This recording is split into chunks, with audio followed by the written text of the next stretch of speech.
Hello and welcome to Topic 9, Lecture 2. And in this lecture, we are going to learn about the agents of political socialization. All right, so what are we going to do in this lecture? Well, we're going to revisit the definition of political socialization that we gave at the end of the last lecture. Then we are going to identify its many agents, the agents of socialization.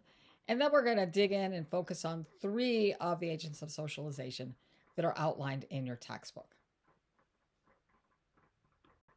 So, as noted in the last lecture, political socialization is defined as the induction of individuals into a political culture. And it could be any political culture, okay? I really like that idea of this, like that political socialization is this induction into these political values, this political way of being and living. And I mean, it seems like you're being inducted to the army, right? But it really is a sense that you're kind of brought into something, that you are taught it, that it's something that we care about, right? And it's something that we basically teach our children and that we carry on through the generations. So that idea of political socialization, that induction of us into political culture, it's an idea that I kind of like to think about. That political socialization is also learning the underlying beliefs and values on which the political system is based. Okay, and so that was clear from the work that we did sort of last class period, right? That democracy, equality, liberty, these are all these values, right?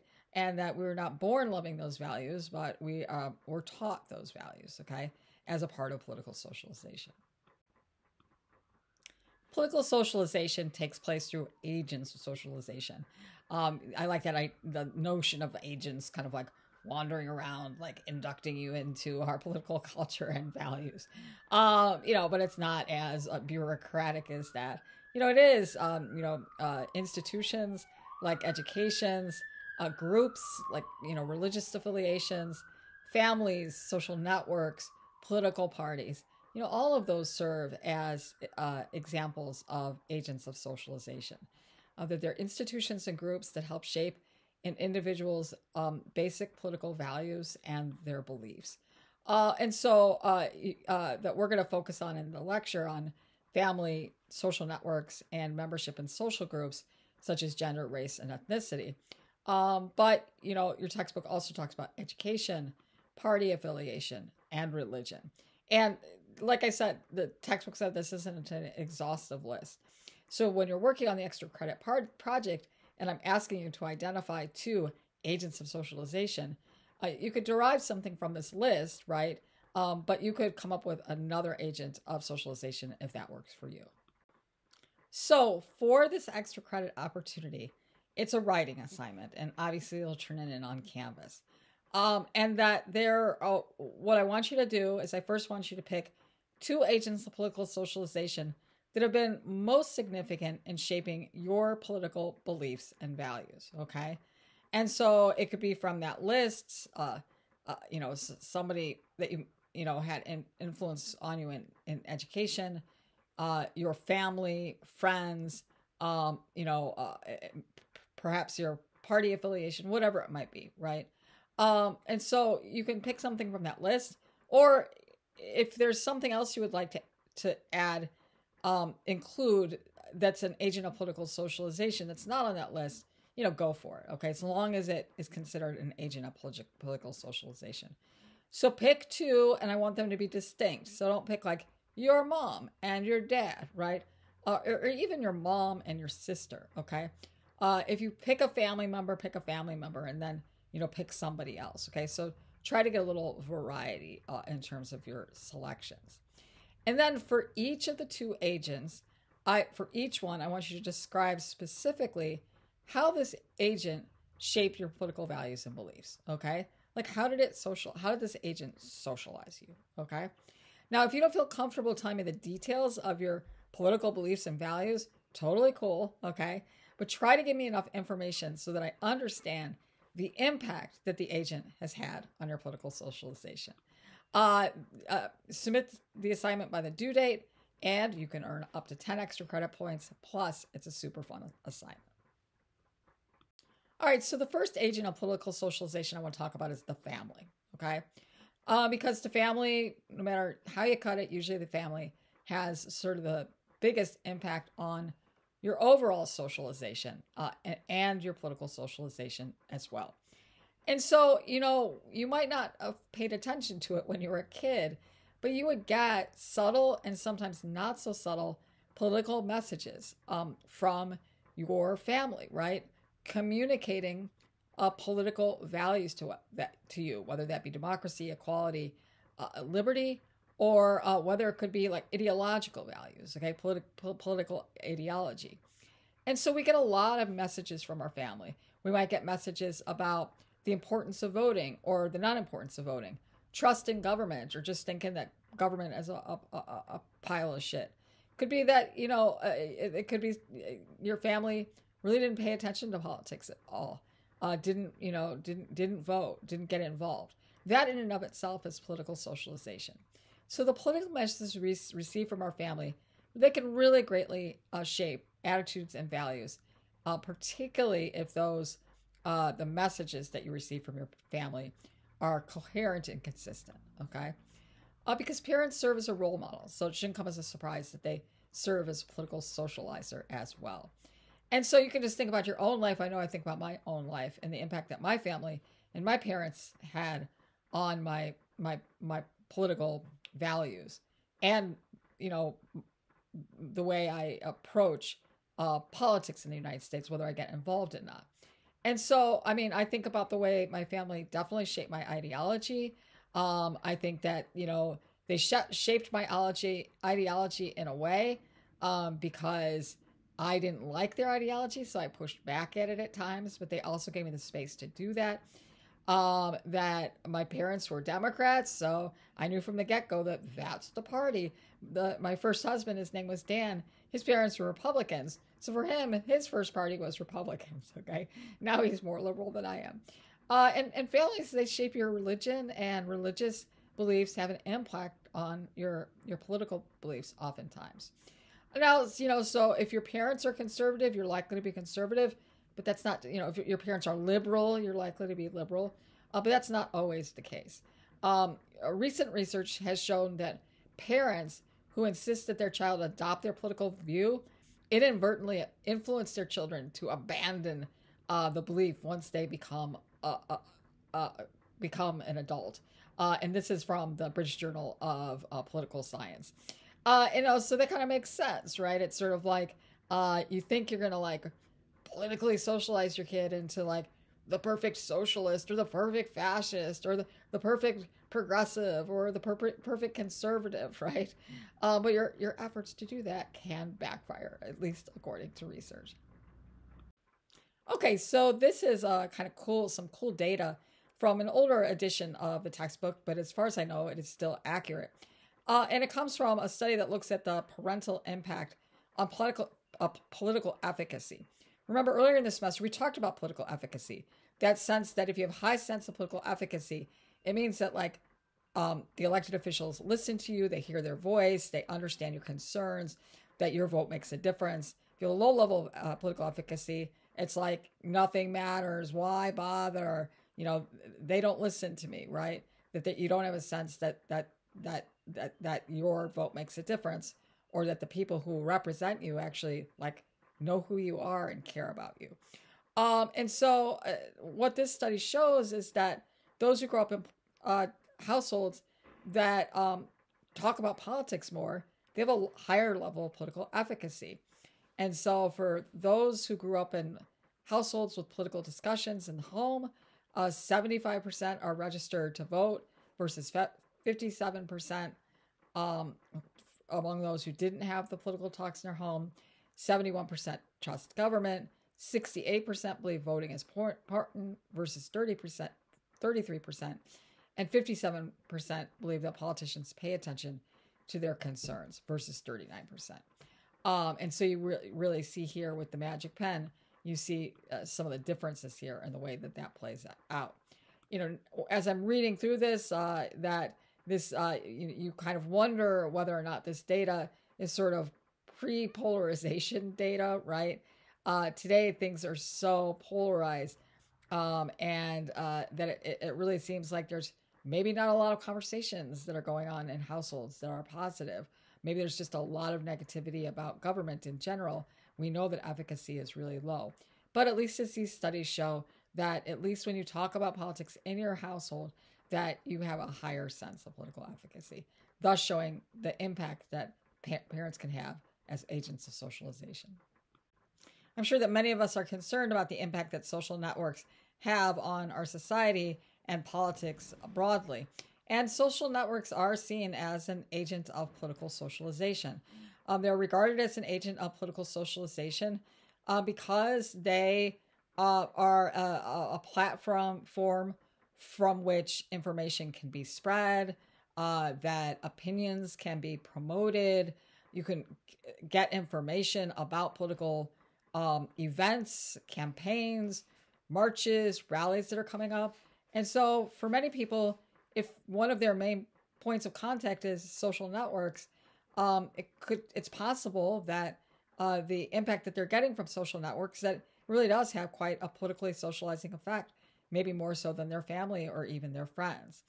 And, that research shows that in 2012, Sinclair wrote an article that basically showed that public opinions are shaped by social networks. She's basically, Betsy Sinclair basically argues that individuals are like these social citizens whose political opinion and behavior are significantly shaped by the peers around them, right? So it's almost like you don't have an opinion maybe, but that your opinion is really shaped about what those around you are thinking. That can include families and friends, but it also includes what goes on your social network. This researcher shows that social networks can and do have they have the power to change an individual's opinion, particularly if you don't have an opinion formed yet. Okay. And so if there's something, let's say you know nothing about climate change, or let's say you know nothing about the Gaza Strip and the war with Israel. Let's say you know nothing about that, and then you go on social network, and then you start seeing what other people are posting, right? Either pro-Israel or pro-Gaza. And you start reading it, and then your opinion gets shaped by it. In fact, you didn't know you had an opinion, and now you have an opinion. And then let's say that there's symbols that people are putting up on their Facebook page, right? An Israeli flag or a Palestinian flag that sort of symbolizes one's belief, right? And so suddenly you go from having no opinion to having, an opinion, to sort of like an opinion that you're promoting with many others. And so, her research shows that social networks do have the power to change individual opinion. And, one can wonder whether that is like a good thing or a bad thing. It's probably, a bit of both, if not more. Maybe ask yourself, have social networks ever changed your political beliefs and values, right? Have you learned something on social network, on Facebook, on Twitter, on Instagram, that you were like, well, I didn't know about that. I didn't know that was a problem. I didn't know that was an issue. I mean, quite frankly, if you sort of think about the George Floyd, Black Lives Matters marches that went on, a lot of that was people didn't know about what was going on. And that in fact it was during the pandemic. People had a lot of time on their hands. They were watching TV and they saw things and started caring about things that they otherwise wouldn't have done. And a large part of that is because of social media, social networking, and also an easy way of knowing that this is where we're marching, this is where we're rallying. And that could be, obviously for any cause.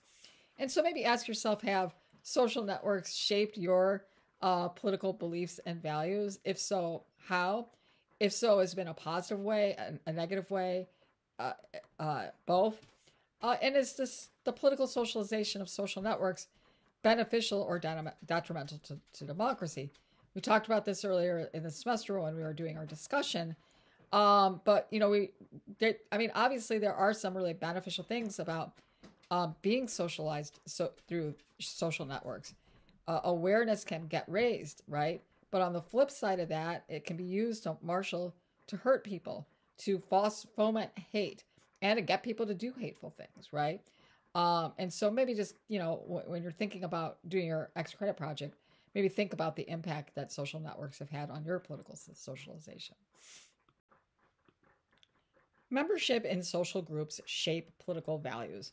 Much like the other agents of political socialization we have been talking about, and they'll read more about in your textbook, that social groups such as gender, race, ethnicity, sometimes religion, although sometimes religion is treated as a separate agent of socialization. These are the social groups that we're talking about. Kind of a different way of saying that is like socioeconomic or demographic groups. Okay. And so the idea is that if you're a woman or a man, like, so whatever your gender is, transgender, right? Gender non-binary, whatever your gender is, that you're a member into a particular social group can have an influence on your political values. What your race is, that can have an impact. And your ethnicity as well, sort of like your cultural heritage as well. And so that these kinds of social groups can have the potential to have a profound impact on people's political values. And why is that? Well, particularly if people of the same social backgrounds tend to have similar life experiences, then it's possible those experiences will shape their understanding of the political world. Okay. And so, let's say that you are a woman and that you're white and you live in a rural area and you're working class. Okay. That, you're a woman and you might share a lived experience with other women who are working class, struggling to make ends meet. And that being around, having a similar life experience, that you kind of, that it can have an influence on what your values are because of your lived experience. I teach women in public policy. One of the things we talk about is that women are a lot more likely to vote than, or not a lot more, but they're more likely to vote than men. And also that women are much more likely to support support for families, right? Whether that be through food stamps or housing assistance, or through for support for daycare. And the reason women are more likely to support that is because of their lived experience, right? Oftentimes when women get divorced, they're the ones who are left with the child. They're oftentimes more likely to be a single head of household. So you kind of know what it's like to struggle to make ends meet. And that experience is going to obviously shape your understanding of the world. I mean, the same can be said with race. I'm obviously white. My kid is white. I never really had to have that talk with them, right? Of like, well, when you get pulled over by the car, by the cops, don't move, put your hands up there, just say, thank you, please, whatever. Because your life's on the line, right? I mean, because, my son's white, although he was kind of a ruffian, so he could probably, I'm surprised he didn't get in more trouble, but he didn't have that same racial bias that when African-American, young men get pulled over, there's a bias that kind of kicks in. And that can influence your values because of the life experience that you have. So let's go ahead and take a look at some of the data that basically demonstrates the different values that between men and women, and the different values that we have in attitudes between African Americans and white Americans, because it sort of like puts on display, it kind of illustrates these different life experiences and the impact that that's going to have on your attitude and potentially values as well. All right, so this is some survey data from the ANES, the American National Election Studies. It's from 2020. This is a survey that is conducted by the University of Michigan, and it's been going on since 1948, and it surveys voters every 4 years during the presidential election, and it asks a host of questions. In this, the reason I'm showing you this is because this shows you the so-called difference between women's attitudes on issues and men's, and the so-called gender gap, okay? And so I'll let you take a look at it. For one, there is a significant gender gap here on that the federal government should make it more difficult to buy a gun. Women want that. Men, not so much. Probably not a surprise. Favoring required employers to offer uh, paid leave to parents of new children. This is, look at that. The support for that is pretty dang high. Although, we still have that gender gap there, right? Favoring allowing transgender peoples to serve in the U.S. Armed Services. Not a lot of support for that, right? But women are more likely to support it than men. Almost little gap. That's probably within the statistical margin of error. Maybe not. But gay and lesbian couples should be allowed to legally marry. There's strong support for that in the United States. Okay. And should federal spending on aid to the poor be increased? And so here we see it. Yes, it should, right? And so women are more likely to support paid leave, even though men are too.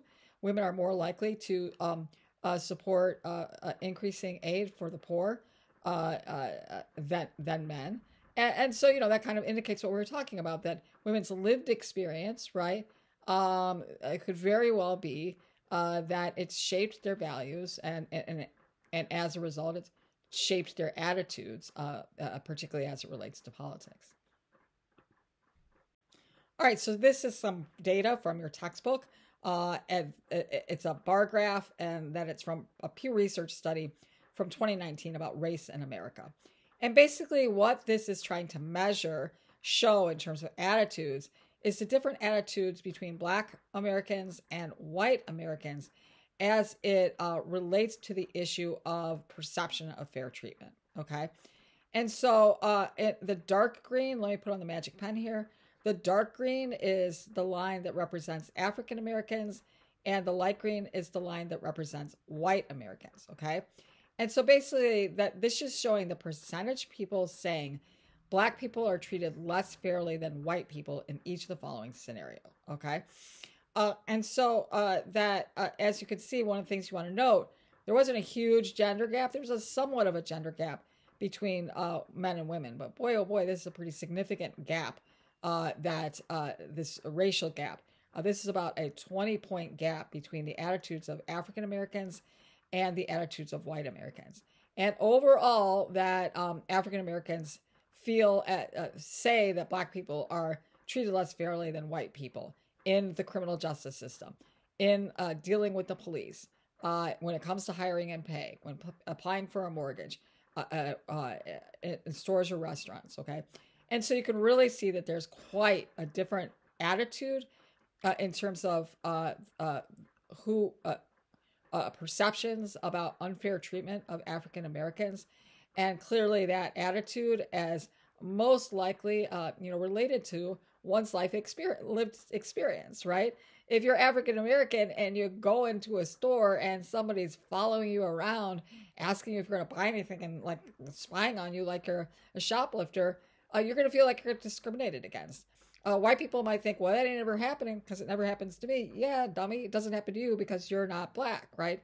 That you're seen as somebody who's safe in the store, right? And so the lived experience obviously has an impact on the attitudes that people have. So these differences in opinion not within social groups, but in social groups, right? And so the opinions of women versus men, the opinion of white versus African American, those have real political implications beyond belief, because political parties oftentimes align with certain values, opinions, attitudes, right? And oftentimes those attitudes and values are going to relate to one group more than the other, and that you're more likely to join one party rather than another. And so the reality is that men are more likely to be Republicans, women are more likely to be Democrats. And I got to break that apart a little bit, okay? But on the whole, women are more likely to be Democrats than are Republicans. Whites are more likely to be Republicans than African Americans, and African Americans are more likely to be Democrats. So that we see this sort of like rollover effect from just attitudes and values to alignment with particular parties, and therefore alignment with particular political candidates. Okay, that's it for me. Don't forget about your extra credit writing assignment, identifying the two agents, describing how they have those agents have shaped you, submitted by the due date to get an extra 10 points. All right, have a good week. I'll talk to you later.